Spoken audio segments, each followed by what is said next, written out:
The morning my daughter showed up unannounced on my porch, I knew something was wrong before she even opened her mouth. I had just finished my walk. 3 miles around the lake, same route every day.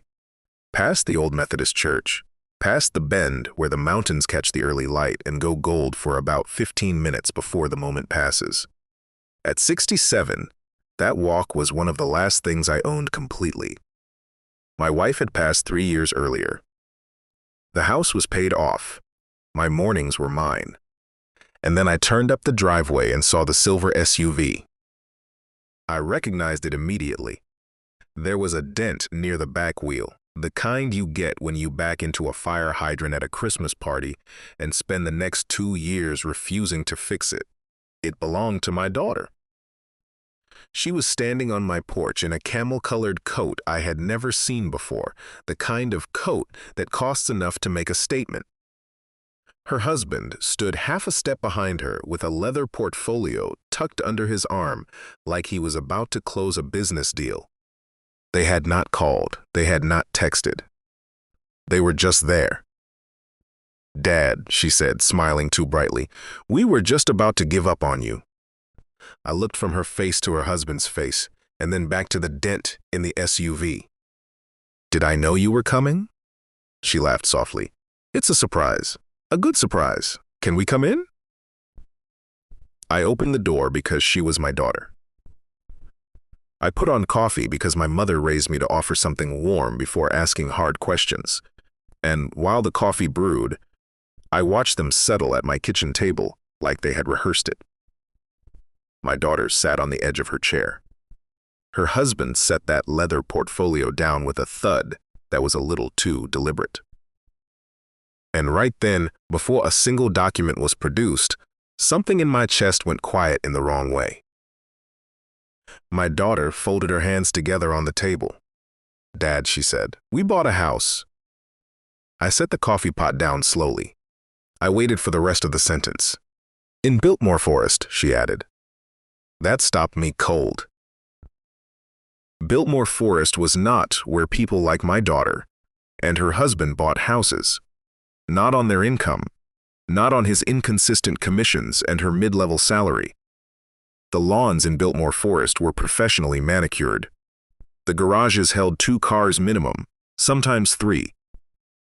People who lived there did not worry about interest rates the way ordinary people did. "When did this happen?" I asked. 3 weeks ago," she said, still smiling. 6 bedrooms, Dad, heated pool, beautiful kitchen. You would love it." 3 weeks. My only child had closed on a house 3 weeks ago and had not said a single word to me. Her husband opened the portfolio and slid a thick stack of papers across the kitchen table. "There's just one small thing we need to talk through," he said. My daughter leaned forward. "The mortgage is a little higher than we planned for," she said. "The regular payments start next month. About $4,200 a month." I waited. She kept talking, because guilty people fill silence the way water fills a crack. "You have savings, Dad. The house is paid off. Mom always said you oversaved." She looked straight at me. "We just need you to help with the mortgage. For a few years. Until things stabilize." That was when I understood what this visit was. It was not a surprise. It was a bill. I looked at the papers on my table. I looked at her husband. Then I looked at my daughter, and I asked the only question that mattered. "How did you qualify for a loan like that?" The smile froze. "What do you mean?" "I mean a house in Biltmore Forest. 6 bedrooms, heated pool, a monthly payment over $4,000. What was the total loan amount?" Her husband answered before she could stop him. $520,000. 38 years as a bank auditor. 38 years of reading applications, catching numbers that did not belong, following money through accounts and statements and paper trails until the truth appeared whether anyone wanted it to or not. When he said 520, I heard it the way a doctor hears a symptom, not just the number itself, but everything behind it. "And your combined income?" I asked. "Around 150, she said too quickly. "That ratio does not work cleanly. Not in this market. Not for that amount. Who helped you qualify?"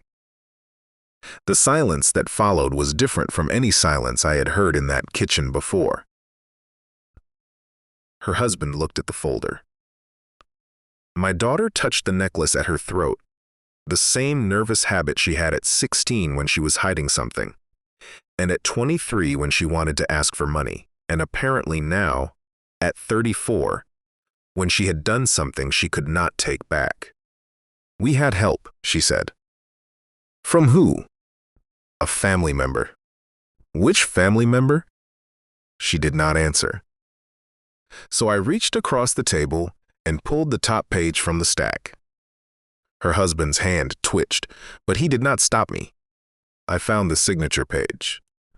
I looked at the line where a co-borrower had signed, and there was my name, my signature, except it was not mine. I have signed my name the same way since I was 19 years old. The first loop has a particular angle, loose and slightly forward, the way it forms when your hand is relaxed and the motion is automatic. The signature on that page was stiff. The pressure was wrong. The angle tilted back instead of forward.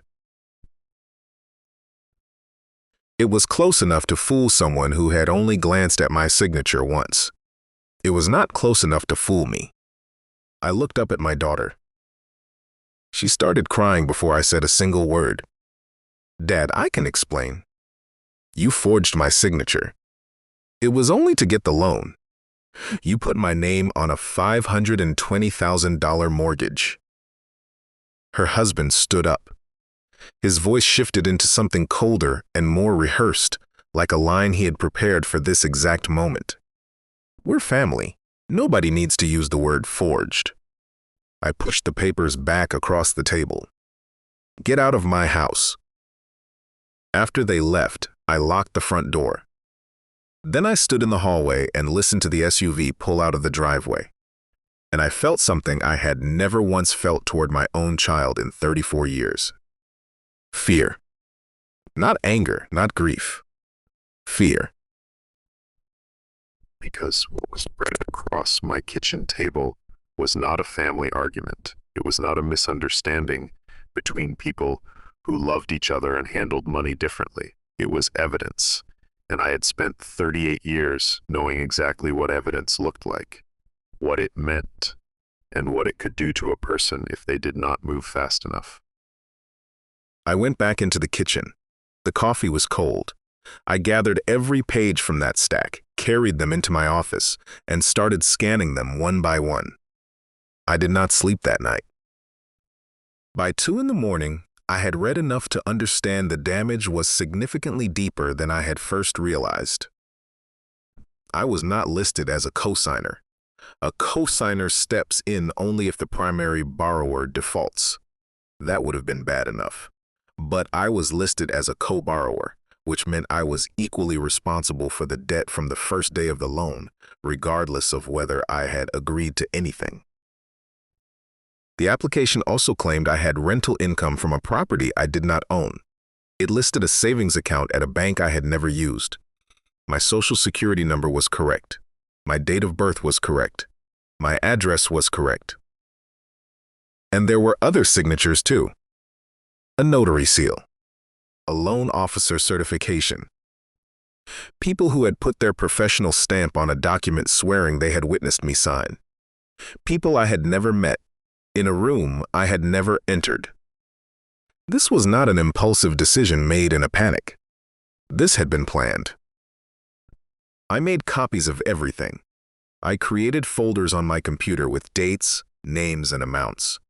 I cross-referenced the false income figure against my tax returns. I wrote out a timeline of everything I knew, everything I could prove, and every question I still needed to answer. Then I called an attorney. She practiced out of a brick office downtown that used to be a hardware store. The exposed beams still smelled faintly of old wood. I remember that detail because I needed something ordinary to hold on to, While she read through the documents my daughter had left on my kitchen table. She read for nearly an hour. Mortgage application, signature page, false income statement, fake rental property, notary acknowledgement, loan officer certification. When she finally looked up, she did not try to soften what she was about to say. "Mr. Hargrove," she said, "I want to be straight with you. This is one of the cleanest fraud cases I have seen in years." I sat with my hands folded in my lap. "I was a bank auditor," I said. "I document everything." "That may be what saves you."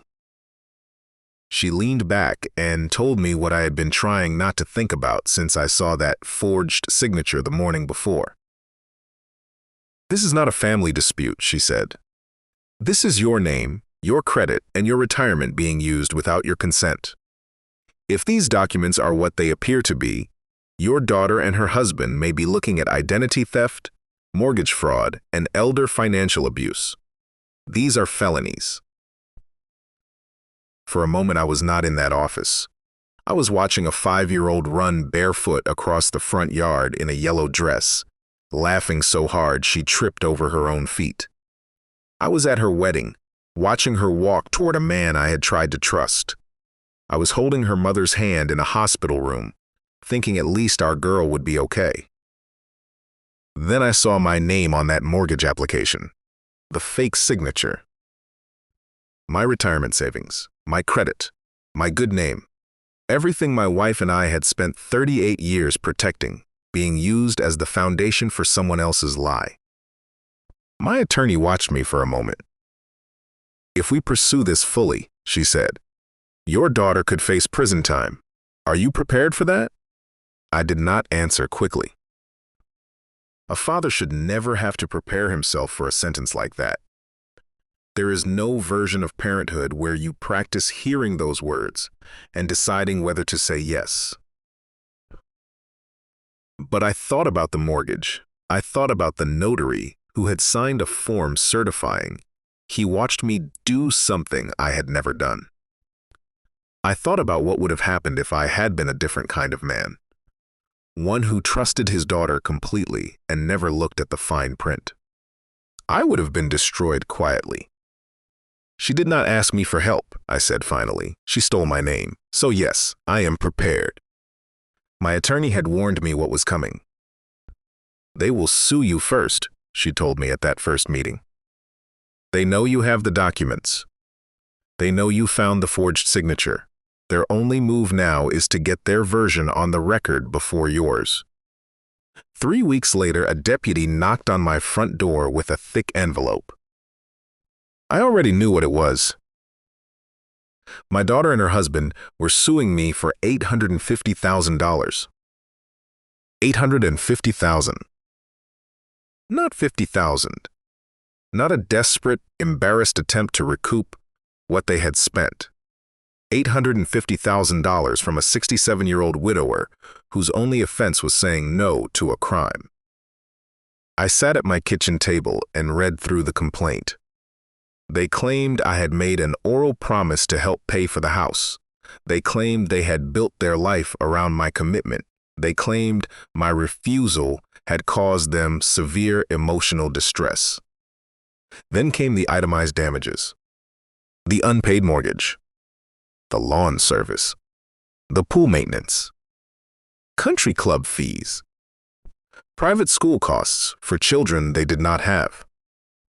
And near the end, in language that was clearly written by an attorney who had decided billing hours mattered more than reality, they claimed my daughter required ongoing therapy because of the trauma inflicted by her father's sudden and cruel betrayal. I read that paragraph 3 times. Then I laughed. Not because it was funny, because something inside me had nowhere else to go. My daughter had forged my name, tried to force me to carry a $500,000 loan, threatened me in a coffee shop, and was now asking a court to hold me responsible for her therapy bills. I called my attorney. She did not sound surprised.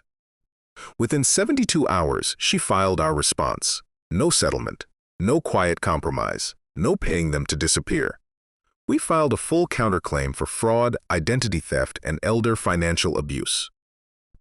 And then she added the request that turned this from a family courtroom drama into something else entirely. She asked the judge to subpoena every bank account they had touched in the last 5 years. The subpoena was the first real crack in the wall. My attorney also retained a private investigator.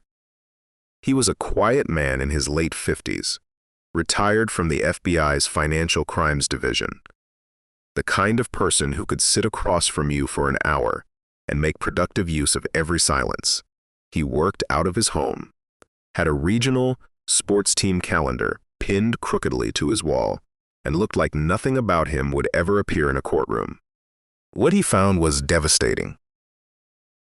My son-in-law was not the successful commercial real estate broker he had presented himself as for the past 4 years. His professional license had been suspended nearly 2 years earlier, following a complaint involving mishandled escrow funds. After that, he had moved into selling for an investment platform that specialized in speculative crypto assets and was already under regulatory scrutiny in 2 states. Then came the losses. $180,000 vanished into a single coin that collapsed within 8 months of purchase. Another $90,000, borrowed on credit cards in both their names, followed it into a second platform that shut down without warning.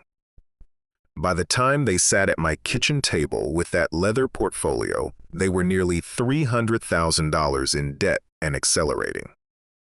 So they did not downsize. They did not tell the truth. They did not call me and ask for help the honest way. They bought a bigger house. The investigator found evidence of side arrangements connected to the home purchase, money that moved in patterns suggesting the deal had multiple purposes beyond simply acquiring a property. The house in Biltmore Forest was not a dream they had earned.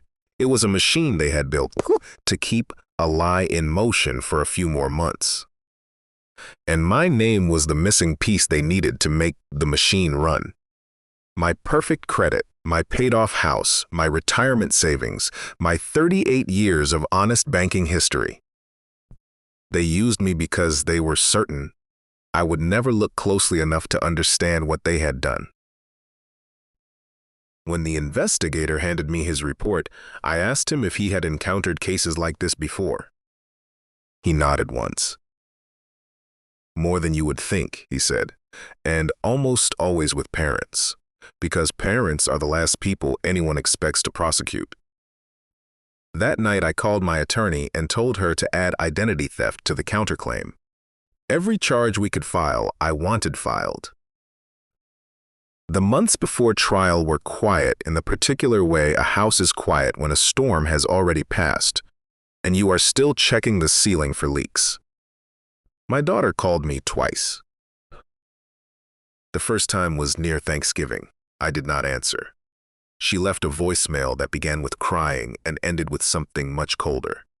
She said I was destroying our family. She said her mother would be ashamed of me. She said I had chosen money over blood, and that if I truly loved her, I would know what the right thing was to do. Then, near the end, her voice changed completely. The softness disappeared. She told me I would die alone if I did not do the right thing. I saved every second of it. My attorney had it transcribed and added to our file. The second call came in late January, 2 weeks before the trial date. This time, she sounded calm, almost gentle. She asked if we could meet for coffee, just the 2 of us. No lawyers, no tension, no fighting, just a father and his daughter talking. My attorney told me to go. Wear your phone in your shirt pocket, she said. Record everything. We met at a small coffee shop near the river. My daughter was already there when I arrived, sitting in the corner with both hands wrapped around a paper cup, shoulders slightly forward, the way she sat when she was cold, or trying to look smaller than she felt. She had lost weight. The expensive coat from that morning on my porch was gone. She looked like someone who had been running hard for a long time, and was starting to slow down. For a moment, I almost saw her at 8 years old again, sitting at the kitchen table, doing homework with her hair still damp from a bath. Then she started talking. She apologized for the mortgage. She said she had panicked. She said her husband had pressured her. She said she should have come to me honestly months earlier, before any of this happened. The words were the right words, in approximately the right order. I let her talk. And then the real reason for the coffee shop appeared. She leaned forward and lowered her voice. "Dad," she said, "I need you to drop the criminal part, the fraud charges, the identity theft. Keep the civil case if you have to, but drop the rest." I did not respond. She kept going. She told me she had stories about me, about her mother, about things that would make people at church look at me differently, about cousins who would stop calling, neighbors who would start wondering, old friends who would quietly begin to revise what they thought they knew about the kind of man I really was. I sat across from my daughter and listened to her threaten me with the same calm, practiced voice she had once used to ask for bedtime stories. The coffee shop moved around us. A barista called out a name. 2 students near the window argued quietly over a laptop screen. Someone's phone buzzed against a wooden table. Everything ordinary continued exactly as it always had. And there sat my only child, trying to trade my silence for hers. Something in me settled then, not broke, settled.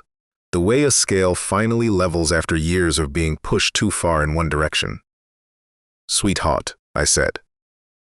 It was the last time I used that word with her. "You can tell whatever stories you want." Her eyes narrowed slightly. "The people who matter to me will know the truth. The people who don't can believe whatever they like. I have lived 67 years in this town, and I have never been ashamed of a single honest day of it." She stared at me the way you stare at something you thought you understood and suddenly do not. I stood up. I left $5 on the table for my coffee. I walked out before she said another word. When I got home, I called my attorney and played the recording. She was quiet for a long time. Then she said, "That is not just a threat. That is witness tampering, possibly extortion." "I know," I said. "Are you certain you want to keep going?" I looked at the folder sitting on my desk, the mortgage application, the false signature, the emails, the investigator's report, the voicemail, and now the recording. "More than ever," I said. The trial lasted 3 days. I had imagined courtrooms as loud places, sudden interruptions, dramatic objections, revelations that snapped the room to attention. But most of it was paperwork, procedures, long silences in which everyone watched everyone else without appearing to. My daughter sat at the plaintiff's table with her husband beside her. She wore a dark dress and kept a tissue folded in one hand. Every few minutes, she touched it to the corner of her eye, even when no tears were visible. Her attorney was the kind of man who uses volume in place of logic. He spoke to the courtroom like a salesman who knew the product was flawed but believed confidence could compensate. For 45 minutes, he described a version of me I barely recognized. A cold father, a selfish man, a parent who had promised his only child a future and then pulled it away when she needed him most. A father who chose money over blood. Then my attorney stood. She did not raise her voice. She did not perform.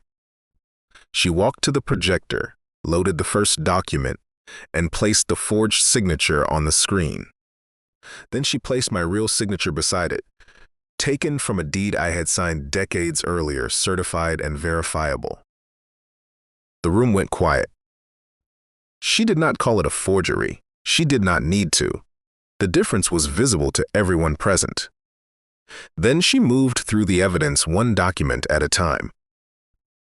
The false rental property listed as a source of my income. The bank account in my name, at an institution I had never used. the certifications from a notary and a loan officer swearing they had watched me sign documents on a day I was nowhere near them. With each document, my daughter's story got smaller. My bank statements showed I had never wired money for any down payment they attributed to me. My tax returns confirmed I had no rental income and had never owned a rental property. Records from the bank they claimed held my savings showed no account in my name. Then came the emails. My attorney placed them on the screen one at a time. Messages my son-in-law had sent to my daughter months before they sat at my kitchen table, discussing exactly how to structure the loan application, what to claim as my assets, and how to ensure I would not notice until it was too late. One email said, plainly and without ambiguity, "As long as he does not check his credit report, we are fine." My daughter's face drained of color.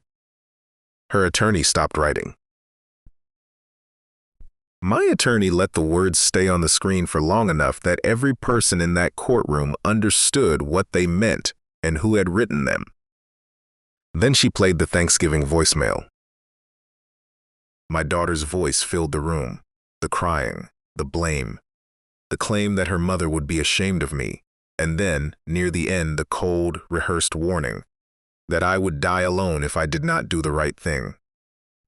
After that, she played the coffee shop recording. No crying this time. Only my daughter's quiet, steady voice offering to destroy my reputation if I did not drop the criminal case against her husband. The judge looked up. The jurors looked at each other. My attorney said nothing. She did not need to. Then my investigator took the stand. He walked through the suspended real estate license, the crypto losses, the credit card debt accumulated over 18 months, the financial arrangements connected to the house purchase that suggested the property had been acquired under false pretenses from multiple angles, the way my clean credit history had been used as the structural foundation of a scheme that could not have existed without it. He spoke for nearly 2 hours. Never dramatic, never loud, just fact after fact, each one connecting to the next the way documents connect in a well-built fraud case. I watched my daughter through all of it. First, she looked angry, then frightened. Then, briefly, something else, something closer to awareness, as if she was sitting there seeing the size of what she had done for the first time, not through her own eyes, but through the eyes of every other person in that room. Her husband sat beside her with his jaw tight. At some point during the investigator's testimony, he stopped holding her hand. On the morning of the third day, the judge called a short recess. When she returned, the courtroom felt different. She settled into her chair, adjusted her glasses, and looked across the room, not at my daughter, not at her attorney, at me. Her reading glasses sat low on her nose. Her expression was not angry. It was the particular kind of tired that comes from seeing too many families use the court system to settle what should have been honest conversations.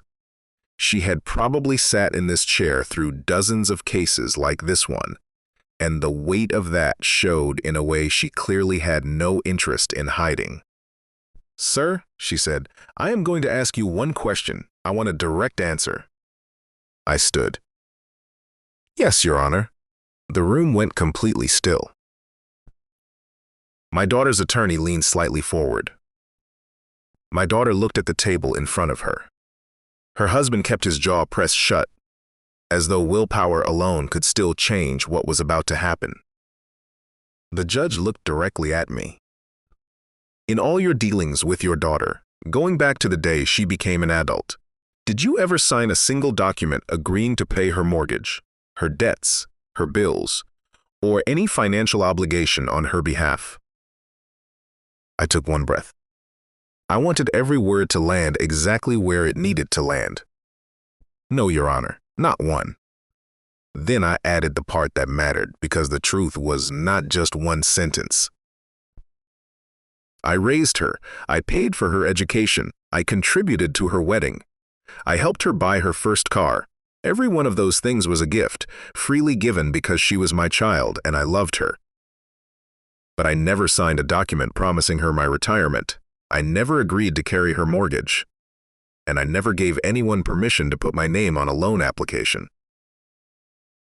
The judge nodded once, a single measured nod. Then she turned toward the plaintiff's table. My daughter's attorney's pen dropped from his hand and hit the table. He did not pick it up immediately. The judge looked at the documents in front of her. "Counsel," she said, "your case rests almost entirely on alleged oral promises. Promises that the defendant denies making, for which you have produced no written agreement, no signed document, no corroborating witness, and no credible evidence of any kind." My daughter's attorney opened his mouth. The judge raised one hand, a small gesture, completely final. "The defendant has provided financial records, tax documents, bank statements, certified signatures, electronic communications, and documentary evidence spanning decades. You have produced none of the same." My daughter sat very still. Her husband looked at the floor. "More significantly," the judge continued, "the evidence introduced during this proceeding directly suggests that the defendant's identity and financial history were used without his knowledge or consent. The communications between the plaintiffs, placed in evidence by the defense, directly contradict the foundation of your entire complaint." She removed her glasses and set them on the bench. "The plaintiff's claim is dismissed with prejudice." Someone behind me exhaled loudly. I did not turn around. "The defendant's counterclaim is sustained. Plaintiffs are ordered to pay defendant's legal fees in full, amount to be determined by separate order." Then she delivered the final sentence. "The matters relating to identity theft, mortgage fraud, witness tampering, and related conduct are referred to the appropriate state and federal authorities for review." The gavel came down, and I stood there in the stillness that followed and waited to feel something like triumph. It did not come. I only felt tired, the kind of tired that settles into the body after months of carrying something too heavy, and then the thing is finally put down and your arms ache from having held it for so long. 6 weeks after the trial, my son-in-law was indicted by a federal grand jury. The list of charges filled nearly an entire page: identity theft, wire fraud, mortgage fraud, conspiracy to commit bank fraud. By then, the confident expression he had carried into my kitchen with that leather portfolio was completely gone. He negotiated a plea agreement. 18 months in a federal facility. 3 years of supervised release. $220,000 in restitution that his attorney privately acknowledged he had no realistic capacity to pay. My daughter was charged separately. Her attorney negotiated a reduced arrangement in exchange for her cooperation. She avoided prison. She received 12 months of probation, a felony conviction on her record, and 300 hours of community service. She lost her job within 60 days. The house in Biltmore Forest went into foreclosure shortly after. The 6 bedrooms, the heated pool, the kitchen she said I would love, all of it disappeared faster than the lies that had purchased it. A house that was supposed to signal that they had arrived became public proof that everything underneath it was fraud. Before her husband finished his sentence, she filed for divorce. I want to be honest with you about something. None of that brought me relief in the way people might imagine it would. I did not feel satisfied when I heard the sentence. I did not feel vindicated when the foreclosure notice appeared. I did not feel anything clean when I learned the marriage had ended. Because she was still my daughter. And that is what people who have not experienced this kind of betrayal do not fully understand. Justice can be necessary. Justice can be deserved. But when it lands on someone you once carried in your arms and watched grow up, it does not feel like a victory. It just feels final in a way nothing ever undoes. A month after the trial, I made one more appointment. Not with my litigation attorney this time, with an estate planner. I walked into that office carrying a folder and a kind of grief I did not have a name for. For most of my life, I had assumed my daughter would inherit nearly everything I had. Not because she had earned it, not because I had calculated it, but because she was my child, and parents pass things to their children, and that was simply what I had always understood a family to mean. Then she put my name on a mortgage I had never agreed to. Then she sued me for refusing to carry it. Then she sat in a coffee shop and threatened me into silence. So I sat across from the estate attorney and I changed everything. 85% of my assets went into an irrevocable trust to fund scholarships at the community college I had attended when I was young and working 2 jobs and trying to build something honest from nothing. Another 10% went to a nonprofit that provides legal assistance to elderly people caught in financial abuse cases, because I knew now, with a precision I had not had before, exactly how easy it was to target someone who trusted the people around them too completely. The remaining 5% I set aside for any grandchildren I might one day have, held in a protected trust accessible only for education and medical needs, with no mechanism for either parent to reach it directly or indirectly. I signed those papers with a steady hand, but steady does not mean easy. As the pen moved across each page, I thought about birthday cakes and school plays and Sunday dinners, and the little girl who used to fall asleep in the car and go completely limp, trusting completely that someone would carry her inside. I still loved her. That was the part I had not expected to still be true by the time we reached the end of all this.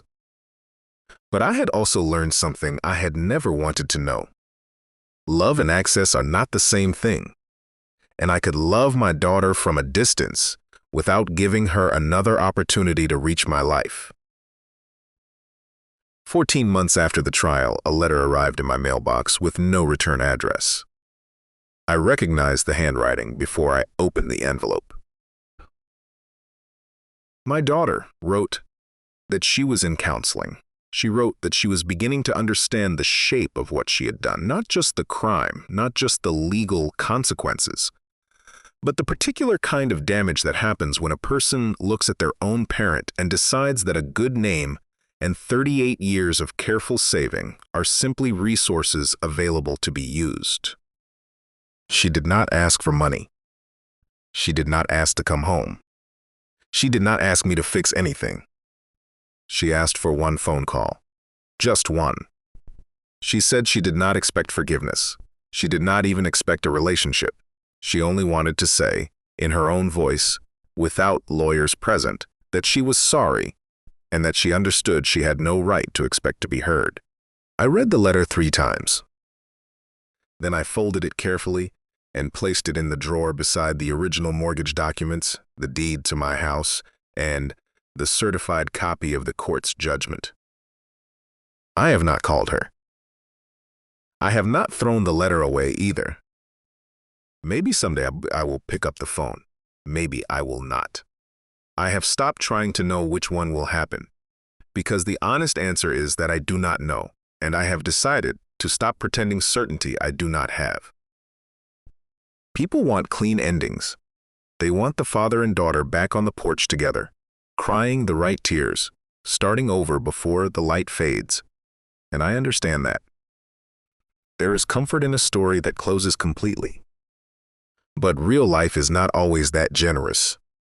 Sometimes the ending is a quiet house, a locked drawer, and a man who is learning that loving someone and trusting them are 2 separate things that do not always travel together. I still walk 3 miles every morning. Past the lake, past the old Methodist church, past the bend where the mountains go gold in the early light for exactly 15 minutes before the moment is gone. The mountains are still there. The house is still mine. and for the first time in a long time, I am too. Here is what I want you to hear clearly, because it is the thing I wish someone had told me years before any of this happened. Love is not permission. It is not permission to steal from you. It is not permission to put your name on a document you have never seen. It is not permission to use your credit, your savings, your retirement, or your reputation as a foundation for someone else's dishonesty. For years, I believed that being a good father meant being available, being patient, being the person who absorbed what his child could not carry and made it look effortless because that was what parents were supposed to do. But there comes a point where endurance becomes surrender. And I had to learn, at 67 years old, that saying no to your own child can be the most painful act of love you will ever make. If I had paid that mortgage, my daughter would have learned that fraud worked. She would have learned that tears and guilt and quiet threats were more powerful than the truth. She might have done it again, to me or to someone older, someone less prepared, someone without 38 years of documentation instincts and a drawer full of careful records. So I said no. Not because I had stopped loving her, because I had finally started protecting myself. Every morning, the walk is still the same. The lake, the church, the trees turning gold in October, my knees aching a little more than they used to, but still carrying me home. And when I unlock my front door and step inside, I know something that no court order, no judgment, and no legal victory can fully give a person. The house is still mine. My name is still mine. The life my wife and I built together was not taken by the people who mistook patience for weakness.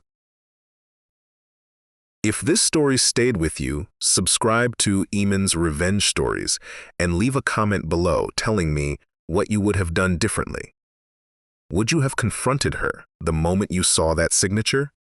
Or would you have stayed quiet and gathered everything first?